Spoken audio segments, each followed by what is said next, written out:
Every holiday, my husband's parent took over our plans, saying, "You'll celebrate with us or not at all." My husband sighed and said, "Just go along with it." I smiled and replied, "Sure, but first, let's watch this video together." As the screen lit up, their expression changed from smug to pure panic. For the first few years of our marriage, my in-laws controlled every single holiday. Christmas, Thanksgiving, Easter, hell, even the 4th of July. Every time a holiday approached, I'd hold my breath, waiting for the inevitable phone call from my mother-in-law, Carol. And it always came. Carol never asked what our plans were. She never cared. She told us where we'd be, what time we needed to arrive, and sometimes even what we should bring. It was always the same: "You'll celebrate with us or not at all." If I ever tried to suggest something different, she'd act like I was insane. "Why would you do that when we already planned everything?" she'd say with a smile, like she was being reasonable. The first year, I thought it was a fluke. The second year, I realized it was a pattern. By the third year, I was getting frustrated. By the fourth, I was furious. But the worst part? My husband, Ethan, never backed me up. Whenever I brought it up, he'd sigh and say, "Just go along with it. It's not worth the fight. Not worth the fight. Not worth my family missing out on holidays with me. Not worth me feeling like a guest in my own life. Not worth the years of being treated like my side of the family didn't exist." I played along for too long. But last Thanksgiving, I hit my limit. And I got revenge. A few weeks before Thanksgiving, Carol called me. I already knew what was coming. "I've planned the entire menu," she said, cheerful as ever. "I know how much you love bringing a dish, so I'll let you bring the rolls." I almost laughed out loud. She was letting me bring the rolls. Not even homemade ones. Store-bought. As if I was some distant acquaintance, barely worthy of contributing to the meal. I took a deep breath. "Actually, Ethan and I were thinking of doing Thanksgiving on our own this year." Silence. Then, laughter. "Oh, sweetheart," Carol said, her voice dripping with condescension. "Don't be silly. You're coming here." I glanced at Ethan, hoping for some kind of support. But he was already rubbing his temples, sighing like this was all so exhausting for him. "Babe, just go along with it," he muttered. That was it. That was the moment something inside me snapped. I smiled. "Sure," I said sweetly. "But first, let's watch this video together." A week before Thanksgiving, I invited Carol and Greg, my father-in-law, over for dinner. They showed up, all smiles, thinking I had given in. They sat down, expecting a nice evening. Instead, I turned on the TV. The screen lit up. It was a video compilation, one I had been collecting for years. It started off simple. Little clips of Carol being her usual, controlling self. Her snapping at me over the way I cooked mashed potatoes. Greg mumbling that wives should be seen and not heard. Yes, he actually said that. Then, things escalated. Carol snooping through our bedroom last Christmas. The security camera caught her digging through my jewelry box and opening my nightstand drawers. Greg making racist comments about my cousin at Easter dinner, which he later denied ever saying. Carol mocking Ethan behind his back, calling him spineless for letting me have an opinion. The grand finale, a recording from my car dashcam. The night before my wedding, Carol had no idea my car recorded audio. But the camera caught her saying, "I give it 6 months. He'll divorce her and find a proper wife." Silence. Pure, dead silence. Carol's face drained of color. Greg's mouth actually fell open. Ethan looked like he had just been slapped. Carol was the first to break. Where did you get this?" she stammered. I shrugged. "You know me. Always prepared." Ethan turned to me, his mouth moving like he wanted to speak, but couldn't find the words. "Why didn't you show me this before?" he finally asked. I tilted my head. "Would you have believed me?" He didn't answer. Carol scrambled for damage control. "You have to delete that." I smiled. "Oh, Carol. Sweetheart. Don't be silly. I've already backed it up." Panic. Pure, delicious panic. Greg turned to Ethan. "Son, you need to handle this." Ethan was still staring at the screen, eyes wide. It was like he had just now realized his parents weren't the perfect, innocent people he always defended. Carol tried again. "You wouldn't do anything rash with that video, would you?" I leaned in. "Of course not," I said, still smiling. "But Ethan and I will be spending the holidays however we want from now on. And if you try to guilt trip us or threaten us or God forbid snoop through our things again," I picked up my phone. "I might feel generous and send this to the entire family group chat."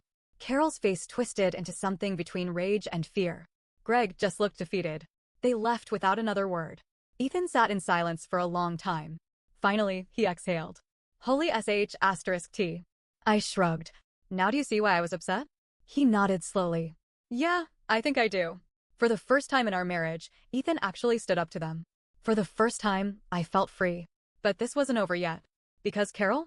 She wasn't the type to back down without a fight.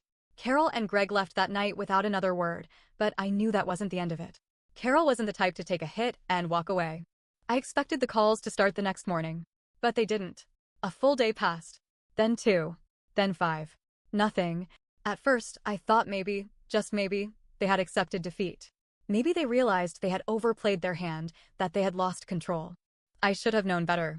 Because on the 6th day, Ethan's phone buzzed in the middle of the night. Then again. And again. At first, he ignored it, groggy and half asleep. But then, the buzzing didn't stop. It was continuous. A deep, sinking feeling settled in my stomach. I rolled over, watching as Ethan sat up and grabbed his phone. His eyes adjusted to the brightness of the screen, and the second he saw whatever was there, his face twisted. What the hell? I sat up. What is it? He didn't answer right away. Just stared at his screen, scrolling. I reached over and snatched the phone from his hands. And there it was. The group chat was on fire. Messages were flying in from aunts, uncles, cousins. Did you see what Carol posted? OMG, Ethan. WTF is going on? Is this true? You should be ashamed. Confused, I scrolled up. And my blood ran cold. There, pinned at the top of the group chat, was a long, dramatic Facebook post from Carol. A masterpiece of manipulation. The post started off innocent. Family is everything to me. I've always done my best to bring everyone together, to make the holidays special, to create lasting memories. Then, the turn. But sometimes, people change. Sometimes, they let the wrong influences into their lives. Sometimes, they become cruel. And then the full-on attack. My son has been taken from me. Brainwashed. Controlled. He's turned against his own blood, and I am devastated. Heartbroken. Betrayed. She went on, talking about how I had poisoned Ethan against her, how I was a master manipulator who had been plotting this from the beginning. And then, the final dagger. A real mother never stops fighting for her child. I will always love my son, even if he's lost to me now. But I pray that one day, he sees the truth before it's too late. The comments were flooded with sympathy. I'm so sorry, Carol. You don't deserve this. Stay strong. He'll come back to you. Some people just want to destroy families. The worst part? Some of Ethan's own relatives were eating it up. Not all of them, but enough. I scrolled through, disgusted, and spotted messages from his Aunt Margaret, his cousin Josh, even his own brother, Ryan. His own brother. You guys are really doing this? Cutting off your own parents? Over what? They love you, man. You need to think about this. I clenched my fists. She's flipping the script, I muttered. Making herself the victim. Ethan's face was pale. He looked like someone had just punched him in the gut. I don't understand, he whispered. I did. Carol had lost control of Ethan in private. So now, she was trying to control him in public. And the worst part? It was working. I put Ethan's phone down and grabbed my own. In situations like this, I had learned silence was a weapon. If I started defending myself, if I wrote some long post trying to explain my side, it would just validate what Carol was saying. So I did nothing. But Ethan? He couldn't ignore it. That morning, he called his mom. She answered on the first ring, fake tears already in her voice. Ethan, sweetheart, I knew you'd come around. I knew you'd realize how much you're hurting this family. Ethan took a shaky breath. Mom, take the post down. Silence. Then, a sharp little laugh. Oh, honey, why would I do that? Ethan's grip tightened on the phone. Because it's a lie. She gasped, actually gasped, like he had just slapped her. A lie? Ethan, I have done nothing but love you. And what do I get in return? Humiliation? Betrayal? Ethan pinched the bridge of his nose. Mom, you went through our bedroom. You called my wife controlling. You said you hoped I'd divorce her. Carol sniffled dramatically. Oh, so she's feeding you lines now? I know how this works. First, she isolates you. Then, she makes you doubt your own mother.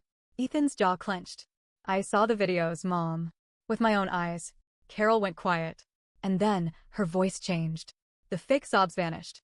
She dropped all pretense. Her voice turned cold. Well, if that's how you feel, she said, voice clipped, then I guess we'll see you at Christmas. Or not at all. And she hung up. Ethan stared at the phone like it had grown teeth. Then, he exhaled. Holy sh*T. I crossed my arms. Now do you see what I've been dealing with? He nodded. Slowly. For the first time, I saw real anger in his eyes. Not frustration. Not helplessness. Anger. She's not getting away with this, he muttered. And for the first time in our marriage, I believed him. After Carol's dramatic post, Ethan's phone didn't stop buzzing. Messages poured in, family members demanding explanations, some defending his mom, others just looking for drama. At first, Ethan tried responding. This isn't what you think. You don't know the full story. There are things you haven't seen. Mom isn't the victim here. But it didn't matter. People wanted to believe the lie. And the worst part? Carol knew it. She had spent years shaping her image, the perfect mother, the devoted matriarch who only wanted the best for her son. Now, she was doubling down. A few days later, Ethan's brother, Ryan, called. Look, man, Ryan said, voice tight. I don't know what's going on, but Mom's a mess. She hasn't eaten in days. She cries all the time. She says you won't even talk to her. Ethan rubbed his face. Ryan, she's playing you. She's fine. You don't know that, Ryan shot back. She's lost weight. She's not sleeping. Dad says she just sits in the dark, waiting for you to come to your senses. I almost laughed. Carol? Sitting in the dark? Dramatic as hell. Ethan wasn't convinced either. If she's suffering so much, he asked, why is she still posting on Facebook? Ryan hesitated. She's just trying to explain her side. Ethan let out a bitter laugh. Her side is a bunch of lies, he snapped. Did she tell you she went through our bedroom? Did she tell you she called my wife controlling? Did she tell you she said she hoped I'd get divorced? Ryan went quiet. Then, no. Of course not. Because Carol only told the version that made her look good. She's your mother, Ethan, Ryan said finally. Are you really going to throw her away over this? Ethan's face hardened. I'm not throwing her away, he said. She's the one giving me a choice, her way or nothing. Ryan didn't answer. Just sighed and muttered, think about it, man. Then he hung up. Ethan stared at his phone. Then, slowly, he turned to me. I think she's planning something. I crossed my arms. She always is. But neither of us were prepared for what she did next. A week later, Ethan was at work when someone knocked on our door. I was home alone. I checked the peephole. And my stomach dropped. It was the police. For a split second, I panicked. Had something happened to Ethan? An accident? Was he hurt? I yanked the door open. Ma'am, one of the officers said. We got a call about a possible domestic disturbance at this residence. I blinked. What? The second officer glanced at his notes. The caller reported concerns about a woman in distress. Possible emotional abuse. My blood went ice cold. Carol. It had to be Carol. I forced myself to stay calm. I think there's been a mistake. The officers exchanged looks. We still have to check, one of them said. Would you mind stepping outside? I did. One officer stayed with me while the other peeked inside. Is your husband home? No, I said tightly. Are you okay? I let out a humorless laugh. I'm perfectly fine. The officer gave me a long look. Then, he nodded. All right. Sorry for the trouble. We had to follow up. They left. And the second the door shut, I grabbed my phone. I called Ethan. The second he answered, I said, your mother just sent the cops to our house. Silence. Then, very quietly, Ethan said, tell me everything. Ethan was furious. Not just annoyed. Furious. He had been trying to handle things peacefully. He had been trying to keep some sort of relationship with his mom, despite everything. But this? This was war. Ethan called his mom that night. She didn't answer. So he texted her. Did you call the police on my wife? Read at 9:42 p.m. No response. He waited an hour. Then, he called again.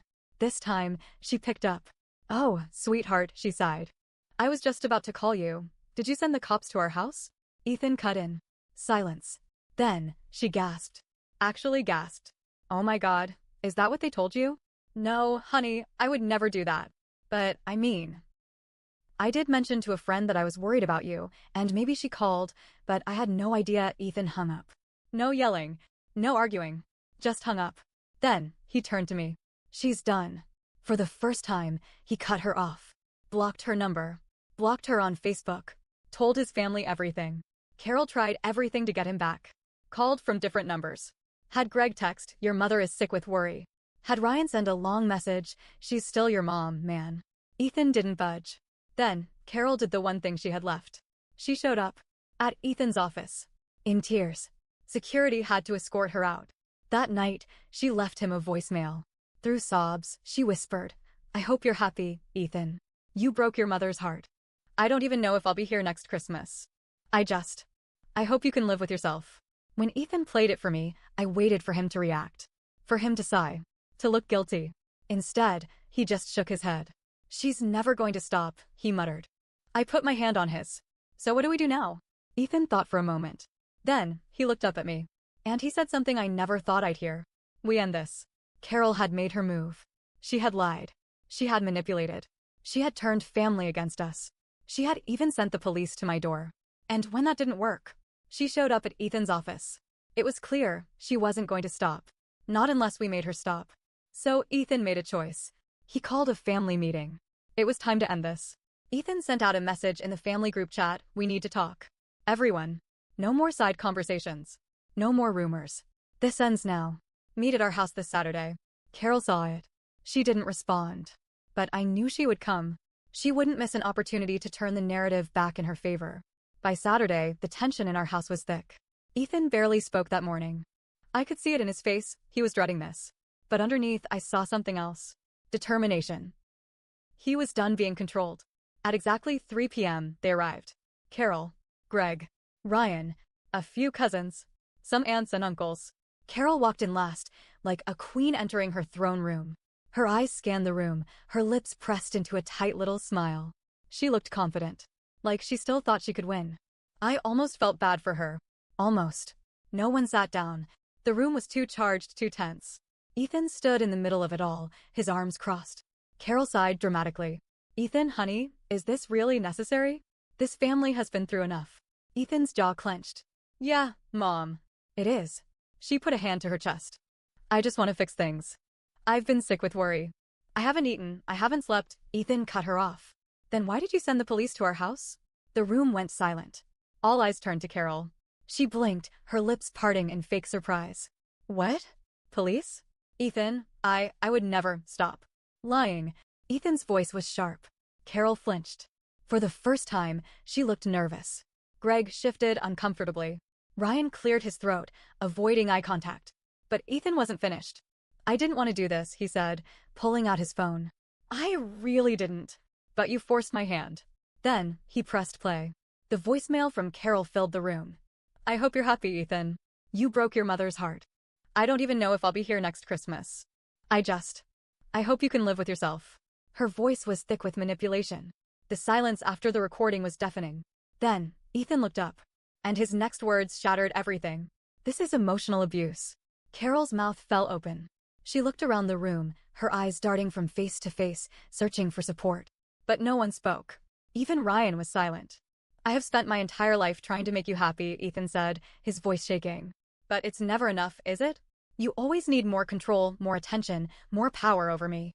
And when you lose even a little bit, you lash out. You spread lies. You attack my wife. You turn my family against me." Carol shook her head quickly. "That's not true. That's not true. Ethan, honey, you're confused. Ethan took a step closer. "You told my wife I'd divorce her. Before we were even married." A few gasps. Carol's face went red. I didn't mean you went through our bedroom. You insulted my wife. You lied to this entire family about what happened."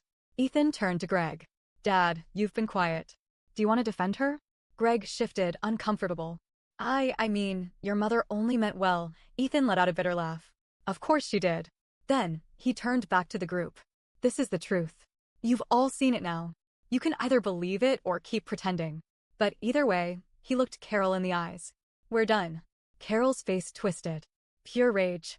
"You can't just we can." "And we are." Ryan took a step forward. "Ethan, man, come on. She's still our mom." Ethan exhaled, shaking his head. "No, Ryan. She's your mom. She's my abuser." And just like that, it was over. Carol broke. Her entire body shook. "You can't do this to me. I am your mother." Ethan didn't even flinch. "Then act like one." He turned to the door. "Get out." Carol hesitated. For a split second, I saw something flicker in her eyes. Not sadness. Fear. She knew. She had lost. She let out a shaky breath. Then, she turned and walked out. Greg followed. Then Ryan. Then the others. No goodbyes. No apologies. Just silence. When the door finally clicked shut, Ethan let out a long, slow breath. His shoulders slumped. His hands trembled. I reached for him. He let me. And for the first time in years, he was free. Carol didn't stop trying. For weeks, she sent messages. Begging, pleading, threatening. Ethan never answered. When Christmas came, she sent a long, dramatic email. "I never thought my own son would abandon me on the holidays. I hope your new family is worth it. Ethan read it. Then, without a word, he deleted it. We spent Christmas alone. For the first time, there was no pressure. No guilt. No walking on eggshells. We made hot cocoa. We watched old movies. We laughed. And for the first time in years, the holidays felt like ours. Not Carol's. Not Greg's. Ours. And that was the best revenge of all.